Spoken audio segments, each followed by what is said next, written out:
Perkenalkan, saya Eno, bagian pasca produksi di Rejo Farm.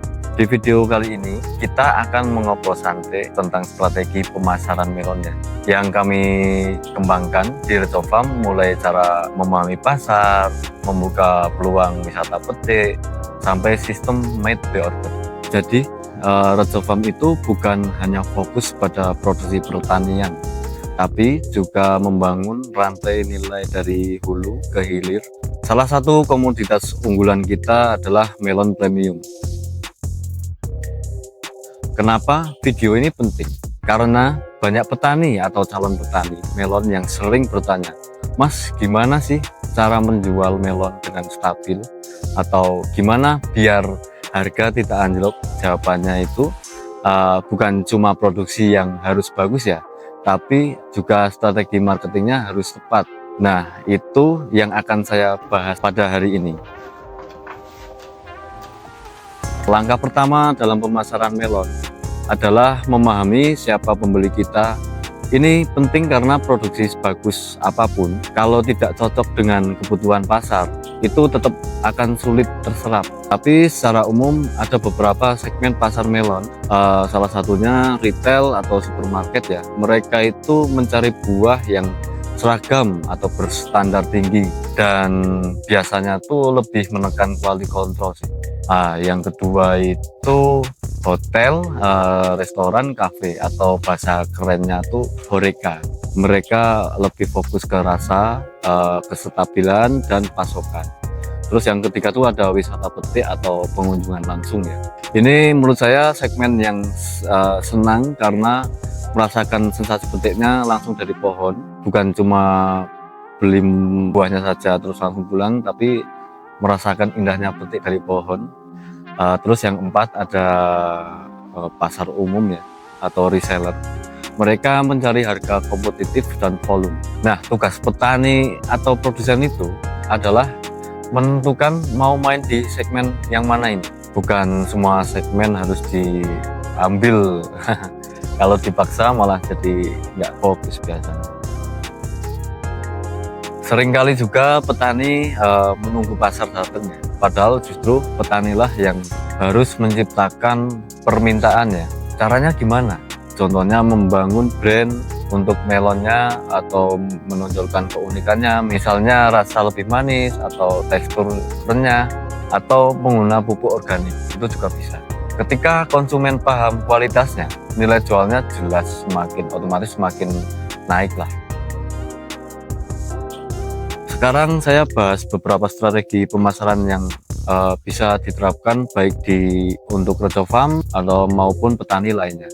Salah satunya wisata petik yang tadi itu, atau biasa kita sebut melon picking experience. Jadi ini strategi yang sangat efektif karena konsumen itu datang sendiri ke kebunnya. Kita tidak hanya menjual buah, tapi menjual pengalaman juga.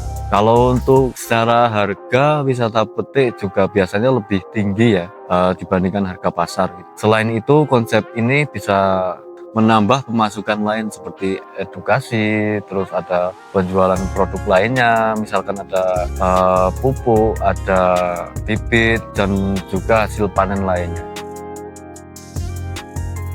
Terus ada juga sistem made by order yang kita lakukan untuk saat ini ya. Keuntungannya adalah produksi biasanya menyesuaikan pasar atau permintaan pasar, dan resiko overproduksi pun lebih kecil. Kualitasnya bisa disesuaikan juga dengan standar klien. Misalnya itu hotel pesen 100 kilo buah ya, buah melon per minggu itu dengan standar big tertentu, maka dari sisi budidaya kita bisa mengatur pola tanam lebih tepat sehingga pas panen itu bisa langsung terserap. Terus ada juga kerjasama reseller ya. Biasanya kita juga membuka peluang kerjasama dengan reseller. Keuntungannya adalah jangkauan pasarnya lebih luas tanpa harus menambah tim marketing internal ya. Terus ada juga bisa melalui konten edukasi atau digital marketing, karena dunia sekarang itu sudah full digital marketing ya, seperti konten video-video gitu. Terus bisa membangun kepercayaan, terus memperlihatkan proses cara budidayanya, menunjukkan parameter kualitasnya, dan memperlihatkan keunggulan melon. Kan orang zaman sekarang kan suka cerita di balik produk.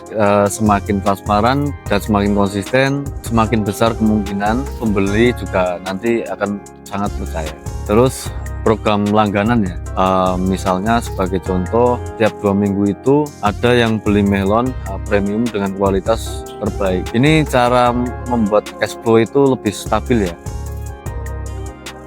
Tentu saja pemasaran tidak selalu mulus ya. Tantangan yang sering terjadi antara lain produk tidak stabil, solusinya kita biasanya atur pola tanam bertahap ya. Terus ada juga harga pasar turun nih, solusinya biasanya kita buka wisata petik melon, segmen premium ya khususnya. Terus kurangnya branding, solusinya aktifkan konten edukasi, testimoni, dan storytelling. Itu tadi sedikit gambaran ya, mungkin mengenai strategi pemasaran melon yang ada di Rejo Farm. Intinya pemasaran itu bukan hanya soal menjual hasil panen, tetapi membangun nilai, kepercayaan, dan pengalaman untuk konsumen.